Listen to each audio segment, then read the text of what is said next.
এ ভাই, ওকে নিয়ে বাড়ি গেলে তো মা বাটনা বেটে দেবে। এবার আমরা কোথায় যাব? খ্যাপার বাড়ি। চলো। এটা নিজেদের বাড়ি মনে করবি? হ্যাঁ। এটা তো নিতাইয়েরই বাড়ি, কেন বলতো? কেন? নিতাই যে তোর বাবা, সেই পরিচয়টাও ভুলে গেছিস। বাহো মে তেরি মে। আজকে বিয়ে করবি তো? আগে হানিমুন, তারপর বিয়ে। ছি, নিতাইয়ের বউ, রাগ করো না, একটু হাসো প্লিজ। নিতাই তখন মজা করছিল, আর রাগ করো না প্লিজ। ঠিক আছে। এ তোরা যা পুরুত দেখে নিয়ে আয়। এ নিতাই, নিতাই। হ্যাঁ, পুরুত এনেছিস? কই পুরুত? পুরুত দিয়ে কি করবা? বিয়ে করবা?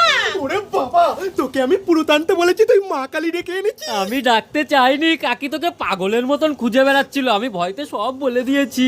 এই মেয়েকে তুই এক্ষুনি বাড়ি দিয়ে আসবি। এরকম করো না মা। ওমা, তোমার তো কোনো মেয়ে নেই, তুমি আমাকে তোমার মেয়ে বানিয়ে নাও। তোদের বিয়ে আমি ধুমধাম করে দেব। কিন্তু ওর বাবা যদি ওকে নিয়ে চলে যায় আবার। অতই সস্তা, আমি সব বুঝে নেব। নিতাই মা। জিন্দাবাদ, জিন্দাবাদ।